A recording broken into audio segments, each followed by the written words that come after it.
खैबर पख्तूनख्वा हुकूमत ने कम आमदनी वाले घरानों को मुफ्त राशन की फराहमी के लिए फूड कार्ड स्कीम का इजरा कर दिया है। 25,000 से कम माहाना आमदनी वाले घरानों को माहाना 2100 रुपए दिए जाएंगे।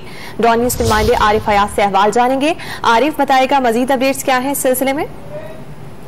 बिल्कुल, इस इंसाफ फूड कार्ड स्कीम में 50 लाख अफराद और 10 लाख खानदान इससे मुस्तफीद होंगे और इस स्कीम के लिए 26 अरब रुपए की लागत इस पे आएगी, जबकि जो इब्तदाई तौर पर सूबे के कम आमदनी वाले 10 लाख घरानों को अशय खुर्दनोश दी जाएगी और इस ज़मन में ये इंसाफ फूड कार्ड जो है तो ये जारी किया जाएगा और इसमें 25,000 से कम माहाना आमदनी वाले घरानों को नकद रकम दी जाएगी।